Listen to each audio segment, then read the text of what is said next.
Welcome to the first episode of Programming in Palettes, or Palette Programming. I don't know, I haven't decided on the name yet. Where you will see me transform my bone structure and face into this while talking about tech. Call it a makeup tech-torial. Today, because I am a super nerd, the look that I created actually matches my custom that I'm really proud of. I actually designed each key on here using Inkscape. It's a WASD mechanical keyboard with clear switches. Clear switches are like blue switches, but less noisy, so it's pretty cool. So, does it match? I think so, maybe. Maybe we'll do another look to try and match it more. But without further ado, let's roll it back to the beginning so you can see how we got here and maybe learn a little bit while we're doing it. I will start off by saying I am by no means a tech expert or a makeup expert, but I am a professional software engineer, and I got that way self-taught at a lot of really great mentors along the way. And I have recently been getting into makeup. Thanks, Bailey Sarian. Actually, this whole video is heavily influenced by her Makeup Mystery Mondays, which if you're into true crime and makeup, highly suggest you check that out. She talks about true crime while doing her makeup, and it's pretty cool. It's pretty engaging. Even everybody's, I've even seen memes where everyone's boyfriends secretly love to watch a transformation. It's pretty cool. So, what better thing to do than to talk about the things I love to talk about while doing this? I had a friend recently tell me that you should do concealer and color corrector afterwards, but I like to get a nice base for the shadow. So, you want to get into tech. You should probably get into tech. It's pretty cool. But you might not know where to start because it's a really, really big world out there. You have low-level things, and when I say low-level, that's as close to the hardware as you can get. So many times you'll hear people refer to themselves as like IT experts or hardware experts, and that's sometimes overlapping, but that's a lot of times different than a programmer or coder. The secret about being a programmer and coder is you don't have to care about any of that crap. It's pretty cool. Coders get around that is through abstraction. Abstraction is the concept of not needing to know how something works to just know that it works. You, back in basic math in high school, you might remember learning about functions, input-output examples. So imagine that this is a function. We can send data and we can send things into it, and we don't need to care about the inner workings inside. All we need to know is what comes out of it, which is this. There are many different ways you can go. It does help to get a basic understanding of hardware, though. There's a lot of YouTube channels that will tell you more about that. Computer File is really great. I will actually also be starting a book club where we will be going through this book, which teaches you all the super low-level concepts, and you build a computer from the ground up. We'll be doing about a chapter a month, which at most is 5 to 10 hours a day. I've started a Discord server to talk about that, and the link will be in the description. So, hardware. Useful to know However, not necessary to get started. So, programming. There are different types of programmers, and you will hear them referred to as front end, back end, and full stack. These are just words for the back end, typically does the logic, figuring out what the data is, how to transform it, what to render, and then front end is making things pretty. If you don't know any programming whatsoever, I recommend starting off with basic HTML and CSS, which is, if you ever did a MySpace page, HTML, CSS.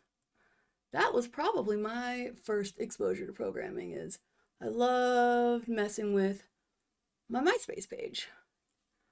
And you'll find, just like back then, where a lot of what you do is you find somebody's framework, you find somebody's design, but oh, you don't like those orange lines, so then you copy paste, take all their stuff, but then you change orange to red.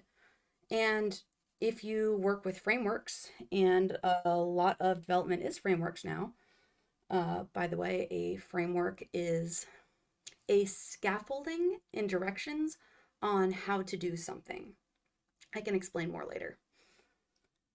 But it allows for pretty easy start rate. So frameworks also allow for teams to work really well together. That's their other advantage. They do have some cons because a lot of times they will lock you into the way of thinking.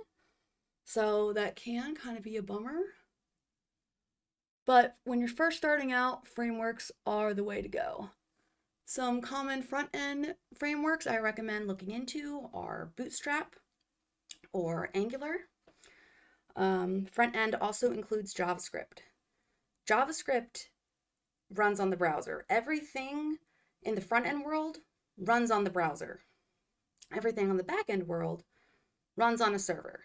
Now, there's been a huge move to cloud lately, so when you hear about AWS or Google Cloud, or just really anything in the cloud, there's no computer in the sky. There is just a huge server farm somewhere where somebody has that data on a server, but we've moved away from having to manage that ourselves. We can just pay Amazon to manage it for us, which is pretty neat if you ask me. Has a lot of advantages, and it's pretty easy to learn. You can get certificates by just going to AWS Guru, I believe is the site, and you get certs, and that is a really easy entry point into backend if that's what you want to do. Highly recommend that. That's one of the things I always recommend for backend. The other thing is Python. Python is awesome. Just a wonderful gift for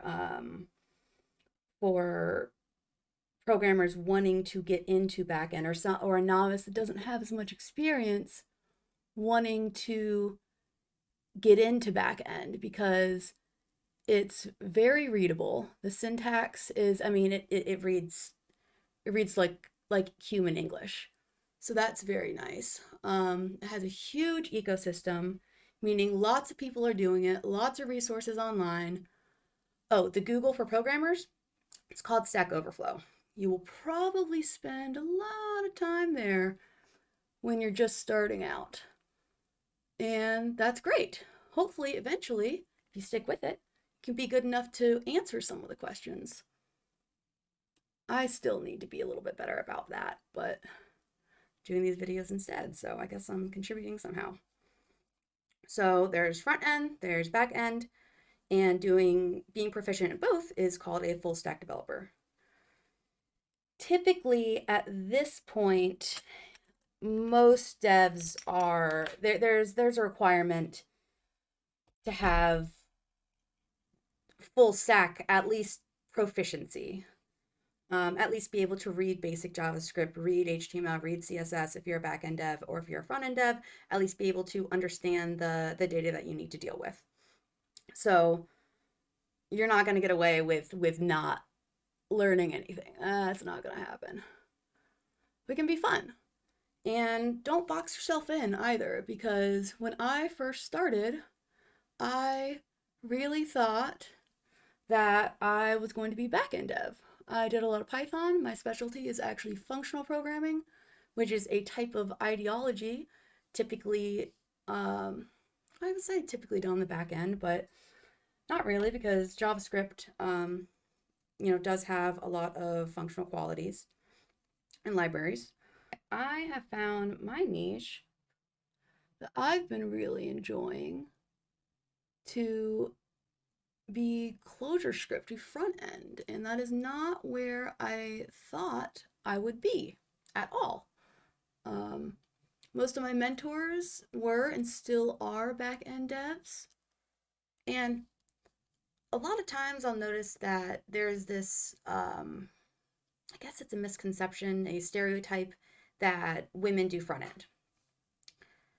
And maybe if you looked at the numbers, I don't know what they say. Maybe there are more women in front end, but there's not a lot of women in tech, period. So take it with a grain of salt. But I've been personally having to deal with the fact that just admitting I like front end. I like ClojureScript specifically because I get to play with data and make things look good. It's, do what makes you happy. There's a million paths to choose, and you will go in and out of all these different interests and all these different paradigms, and that's good. That's what you want to do. You want to grow. Never stop growing, never stop learning. Of course you want to keep going. So, front end, back end, full stack. There is also DevOps, and DevOps has to do with delivering the code because it is not as easy and open and shut as you would think. There is a system that you will need to learn called Git. Git is what's considered a version control system. And when I explain it to people, this is typically the metaphor that I use. So imagine that you are authoring a book. You are authoring a book with 10 other individuals. This is a huge book. And you all need to work and write at the same time. And maybe you're writing in different languages, you're covering different topics, but you need a way to look at each other's work since you're working asynchronously. And that is what Git and version control systems, that is the problem that they solve. So the most common tool for this is GitHub. GitHub is a website. So Git is the version control. GitHub is what it's managed on. And I hate to make this analogy, but I'm going to. The difference between Git and GitHub is the difference between porn and Pornhub. There you go. So Git is a whole other skill level unto itself. I've known some people that are amazing Git wizards. To be a dev, you have to have some Git skills, although there are tools to help you do that. I believe one of them that's available for Mac is SourceTree, and that can be helpful very early on to give you a visual representation of what's actually happening when you're doing Git stuff. Git also has its own set of best practices and conventions. I highly recommend just going on, messing around, and following the tutorials on GitHub. It's not that hard to figure out, and it is a skill you will need to be a professional developer. So we have front end, we have back end, we have Git, we have lower level software. That's all you need to know about programming. That's it. That's good. Good 15 minutes, team. No, just kidding. But these are all introductory things, and they might seem overwhelming at first, but they're not. Just take it in small chunks. The other thing that I would like to assure you is this, and this is one of the reasons that I even got into this field to begin with, is I want to reiterate that you do not need a college degree. All of these resources are available online. You can use Udacity and Udemy are some common ones. I always recommend Coursera to people. I found that that's the best resource that I enjoy. A course I can highly recommend is Python for Everyone. That is a University of Michigan course. I think the teacher is really good at what he does. I think the coursework is accessible and manageable. Now, what I don't recommend doing is spending a bunch of money because you don't need to do that. And I've known people that have spent thousands of dollars on college courses, and it is a good motivator, but Coursera is $50 a month and they have so many classes. I've mostly used Coursera for back-end resources, although I'm sure they have some front-end stuff. I actually prefer, there's a website called Front End Masters, and that is a really great resource for front-end work. I am a huge fan. Those are some really great beginner-friendly resources to start off using. The software development lifecycle. It sounds intimidating. Really, it's just what practices does the team and company use to deliver code and deliver products? There have been trends over time. At one point, there was a thing called waterfall that was really big, and that was planning everything out to the T and then doing it. And a lot of people, a lot of companies lost a lot of money because as people found out, you can't always predict everything that's going to happen. So now the current trend is Agile. Most Agile Scrum, or you will see most companies kind of do their own funky version of Agile, but for the most part, it includes either a daily or a weekly stand-up where you stand up with your team and you go around in the circle and you say, oh, well, this is what I did yesterday. This is what I'm doing today. You announce whether you have any blockers.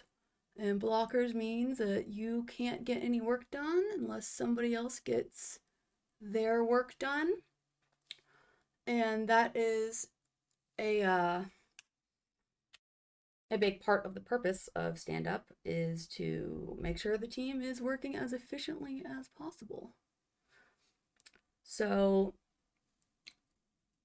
yeah, most Agiles have some form of stand-up. I've seen it done daily. Most companies, it's daily. I've seen it done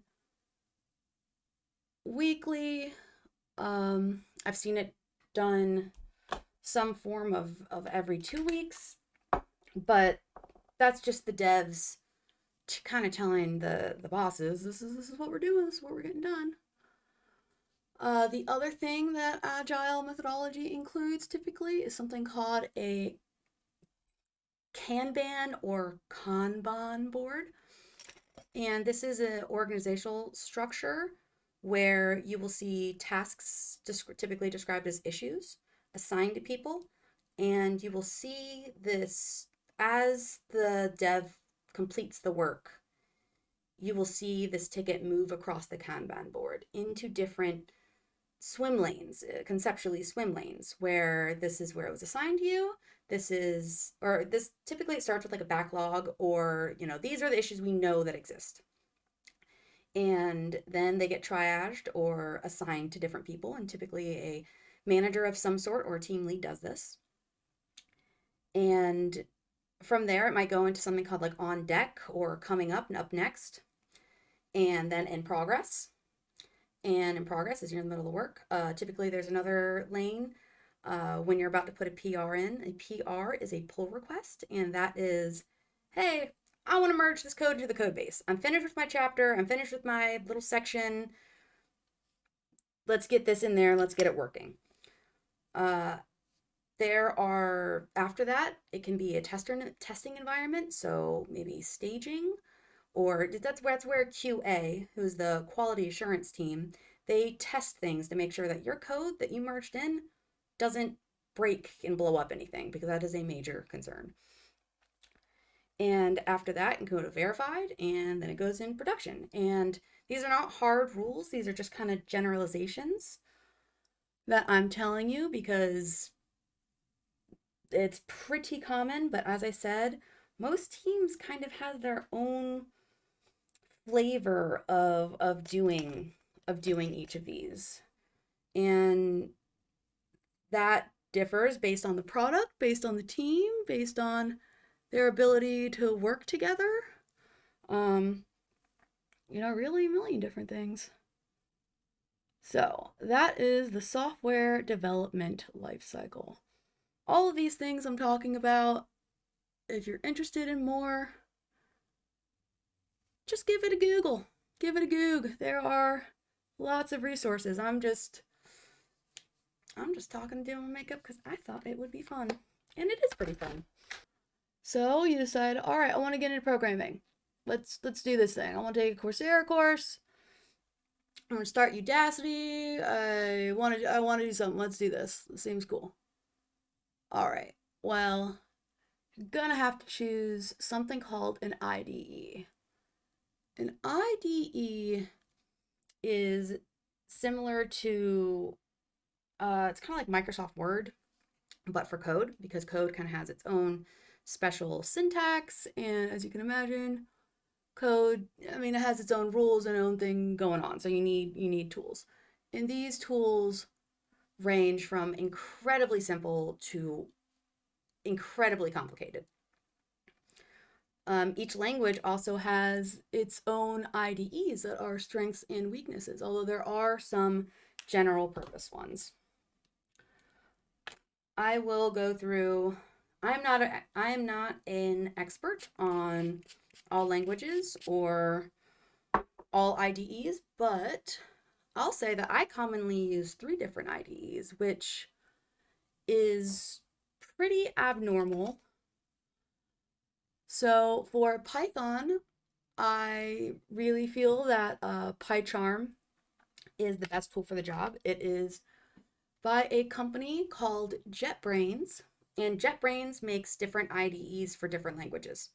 So you have IntelliJ, and that's just for Java. Java is a backend language that is different from JavaScript, just so you know. Java, JavaScript, completely different languages. Just an FYI. Don't be silly like I did when I first started programming and think they're the same thing, because you'll learn that lesson the hard way. So yeah, JetBrains is a full suite, and they have really solid products. That was kind of my first home, my first IDEs. They can be a little bit intimidating, but they're not really. They're user friendly. They're pretty easy to use, I would say. So, and JetBrains makes Pycharm+Intellj. Oh, I completely forget the name of the one for JavaScript, but they have a special JavaScript one too.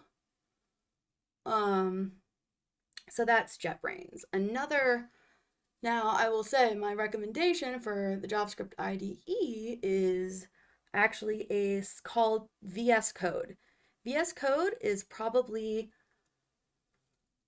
the most simple IDE to just get up and running, just write code as quickly as possible. It's kind of the step up when you very first start coding. It'll be maybe in the browser and like a little in like a Jupyter notebook or something that's kind of rendering the code for you. But as you go on, you need something a little bit better. And I know Sublime Text is another very simple one, but I think VS Code is a step above that, but then with all the advantages of these full fat IDEs. VS Code is great. They have a lot of different plugins. They have a lot of different themes. That's generally what I recommend people get started with if they're getting started in programming. As I said, kind of depends on language, but that's going to have a super low entry point that'll be really easy for most people. If you're ready for a challenge, and I do not recommend starting with these IDEs. These next two you want to move into, as I did. So there is, in the end, there's a huge flame war between them. Yes, I am talking about Emacs and Vim, or V. I hear it referred to as both. I'm not really sure of the difference. And Emacs is what I use. It is really great for Lisp languages, which, as I said before, is kind of my specialty, which is why I use it. Lisp languages follow a functional programming paradigm for the most part, and you'll see a lot of parentheses around. I recommend you check out my other videos for a more thorough explanation of those concepts. So, Emacs is great for Lisp, which is why I use it. Vim, I also know a lot of really great Lisp programmers that use Vim. I don't know much about it. I think the term is it is a modal editor where you go into different modes. It's neat. I don't know much about it. Wish I could tell you more. Something to watch out with your programming is really good ergonomics and making sure that you're not programming in bed, you're not doing this, you're sitting up straight, you have a good chair, your arms are straight and relaxed, because repetitive strain injuries are no joke. I have been taken out by them before. I've had to do physical therapy, and it's just no fun for anybody. That's actually what drove me to pick up Emacs, is because there is a certain RSI that's associated with Emacs. It's called Emacs Pinky. However, if you use Linux and Emacs, and most of the websites you go to are actually accessible as far as accessibility standards for people that have disabilities, you really shouldn't have to use your mouse very much. Another lesson I learned with RSIs and straining yourself is I had gotten this big Microsoft, I think it's called the Microsoft Sculpt, and it's supposed to be ergonomic for offices. But the problem with it is it's really big and wide and spread out, and it has a number pad. So when I did have to use the mouse, I had to move my arm. You want to minimize as much movement as you can. Those are what cause those little repetitive strain injuries, or those little movements you don't think much about, but they add up. So Emacs has its own repetitive strain injury. It's called Emacs Pinky because to do anything there is no GUI, and GUI means graphical user interface. So examples of things with GUI is anytime you open a program and it has little pictures and buttons to tell you what to do and how to do it, that's a GUI. Emacs, you open it up and you're like, what is this, from 1980? And it is. It's from 1980. But it's so good and you can customize everything. So if you want skipping to the next line to be Control 8 or Control P or any, you can map anything to anything. It does come with some pre-maps, but learning them doesn't take that much. You just print a piece of paper and put it on your desk. You'll figure it out. But it can do so much, and it's so advantageous. So I guess we're almost getting to the end here. Hopefully this was informative for somebody, whether it was just fun watching me literally transform my bone structure. It's amazing that we have this option now to do this.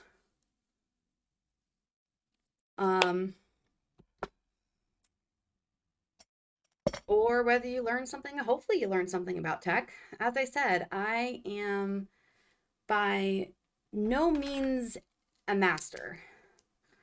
However, my trick is generally just try to surround myself with really smart people doing smart and cool things. And I just open my ears and listen. And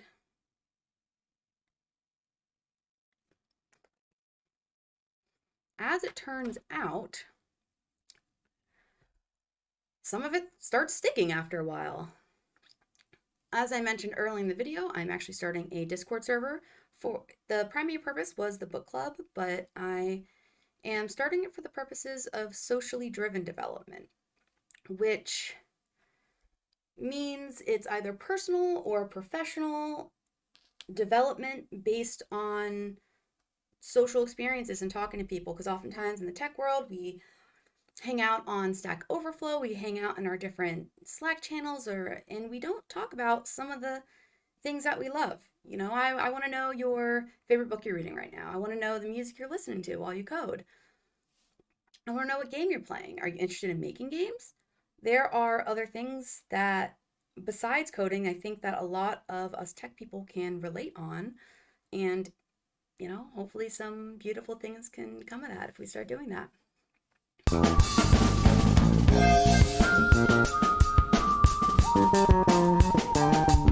Oh yeah, and in case you were actually interested in the products I use to create this look, this is the Morphe palette. It's called the Artistry palette. Looks pretty cool. Had a lot of colors. So I bought it. I liked it. For the color corrector, this is an ELF. This is a cream that kind of goes under. I put it under foundation or concealer. I'm a big fan of, it's called Born This Way, which is a Too Faced concealer. Huge fan of Too Faced. The rest of these products are Too Faced. This is the best highlighter in the freaking world. It's called Canary Diamond, and it's this nice gold shimmer, kind of like peach flakes in it. Awesome. As a lower cheek contour, this is Sweetie Pie, and this is kind of a peachy tone bronzer thing. Mascara. I like Too Faced better than Sex, and this is actually a dupe called Voluminous Lash Paradise.